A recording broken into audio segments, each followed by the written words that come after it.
I'm Joe Connors from thebreak.ca. I'm here at the 2011 Candidates Debate at the Stephen Leacock Theatre. And inside, we're going to find out what all these federal politicians are trying to have our country do for the next mandate. Right beside me, the Peter Van Loan bus. He wants to be re-elected as our local MP. We'll find out what everyone has to say inside. So we're here inside the Stephen Leacock Theatre. The delegates are starting to come up for the debate. I think as you can see behind me, Peter Van Loan is about ready to get talking. We'll see what all the questions are going to look like tonight. Joe from Keswick, and the first thing I'd like to do is I'd like to thank not only the candidates, but all the people here tonight for being passionate about Canada. Thank you. The question I have is regarding Bill C-32. It's the Copyright Act. I just want to know what the candidates' opinions are about balancing the needs of musicians and artists while still offering freedom of internet for all us Canadians to enjoy. Did you ask one specific person or everybody? Who would like to start? Just a brief, if I might. I haven't read about that for a while, but I did read that they actually what they've done with C-32 is they went too far. Generally speaking, you're going to have a copyright. It shouldn't last longer than the life of the artist. But what this copyright law actually does, it benefits certain publishing houses and some of the larger players, but it really doesn't benefit the artist. And what it's also doing, it's going to be cracking down on free internet use. So what it's doing is making a lot of criminals out of people that are just doing simple downloading of songs. You can go too far, but there has to be a balance between protecting the rights of the artist, protecting the rights of the publishing company, and being fair about it, still allowing access. Because if you crush that access, all music, all art takes its inspiration from that what went before. If you restrict the access to other forms of music and art and these types of things, then what you have is a reduction of creative output. And I think you have to roll this one back because C-32 went way too far. Thank you. We'll go over to Peter then. Striking the proper balance on copyright is very, very challenging, and I believe our government has done it. We know that the previous government let it go for years. We actually have a situation right now that when you record something off a CD or a record yourself, you're actually committing a crime, even if you're recording it for your own personal use. That needs to change, and that's one of the things, for example, we're changing in C-32 of the Copyright Act. We think we've done the right balance that ensures that artists get legitimate copyright protection, but that individuals can use their own recordings for their own personal purposes, but if they engage in commercial activity, then yes, they are subject to penalties. We put in the appropriate protections for educational institutions, exemptions that allow them to engage in copying, provided it's limited to specific educational purposes. We think that's the right balance as well. And I think the relatively balanced response to this bill from the public, both from the artistic community and from those pilot programs, some of those who are on the more free internet side of things, who think we should be able to take all the music we want without ever paying artists anything for it.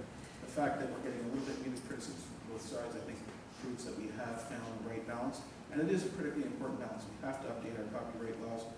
Right now, it's actually hurting us internationally because we're seen right now as a hotbed of illegal activity, pirating and copywriting, whether it be films, music, or other intellectual property, other things that people create, books and magazines and so on.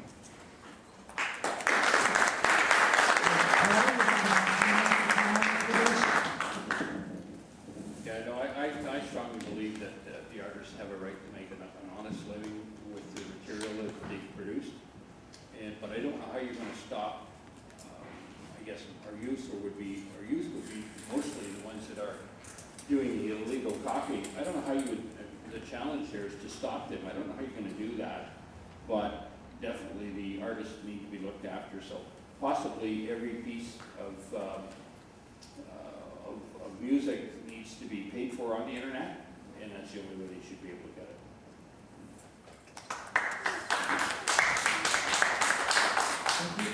It's important that our arts are funded, and the option of, if we don't have the people who use the who want to support the arts. If they won't support them, it then becomes a government thing. Is the government going to support the arts, which then takes from everybody, which takes from other programs? So as far as I'm concerned, if we are using if we're downloading the music, then we should be paying for it. It's the same as if we are taking any other product from somebody. For all that it's a product that they've created in their mind, it is still a sellable product. So I believe that the artists have a right to be reimbursed for it.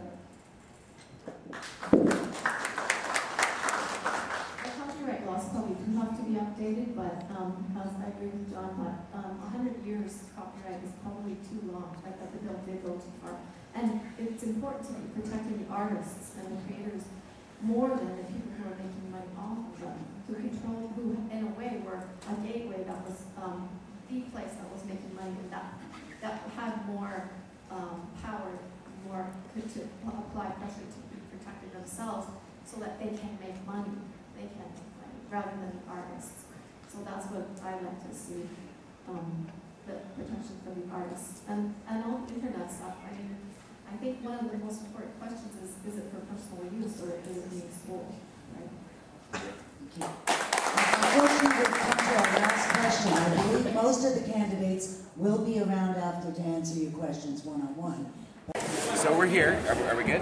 Yep. Are we cooking? Okay, so we're here with Peter Van Loan, our MP, trying to be once again re-elected. Peter, I'd like to give you here one free music lesson. Thank you very much. That's terrific. Music lessons. And I need it because you know what my one single biggest regret in life was? Quitting the piano. I look back on, if I could do it all over again, that's one thing I'd like to do. And this is a great boost because it's one thing I want my children to do, is keep their music skills up, develop them. That's one of the reasons why we proposed a tax credit for children's participation in music and dance lessons. It was in the budget. Unfortunately, it didn't pass. If we win this election, we'll make sure it gets in place. That'll help families make ends meet and have music lessons. And for the next time that Prime Minister Stephen Harper is doing a YouTube video of piano, we'll have Peter hopefully join him up there. It'll take a lot more work than one free lesson to get me there. Thanks, Peter. Thanks very much. Take care. Good luck. All right, so we're on our way back. This is me and Aaron reporting for thebreak.ca.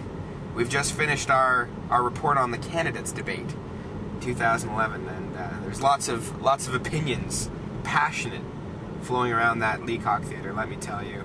Into Afghanistan fight with Would you please not open interrupt and let jeeps the candidates speak? and jungle uniforms where they were sitting ducks. We will not compromise. We will ensure that our military people have the best equipment to fight with. It's pretty compromised to have one engine when you're flying over the Arctic in the middle of nowhere.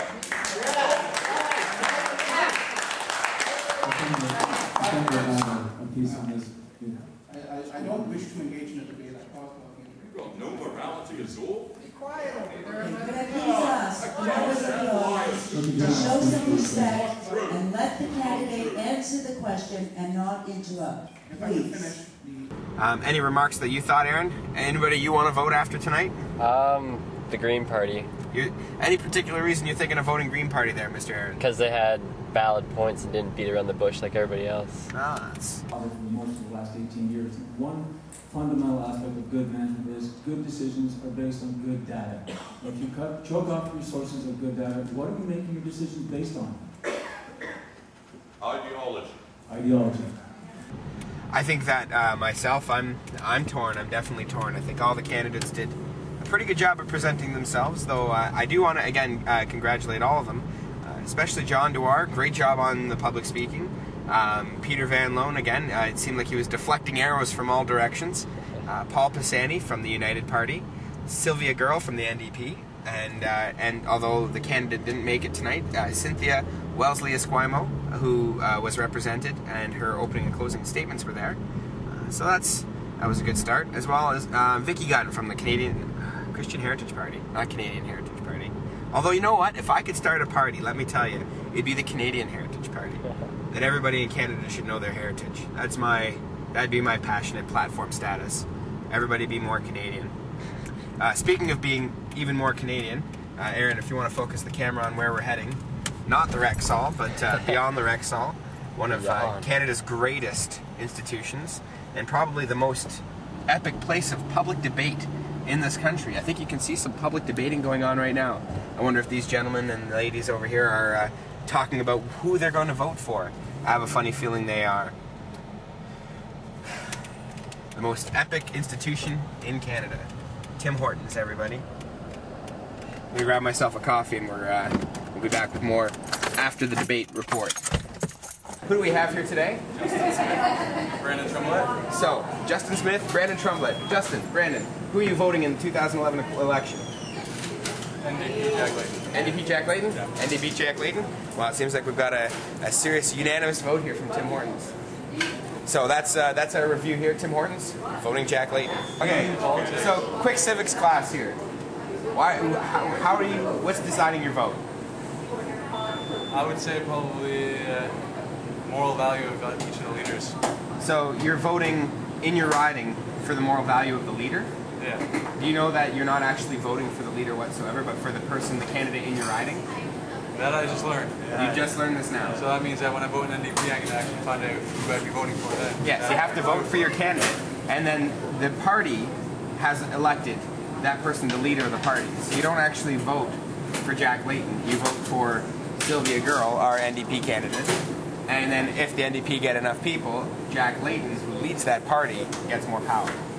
So it's kind of in a roundabout way. So who would be Prime Minister? The woman? The woman? Who's the woman?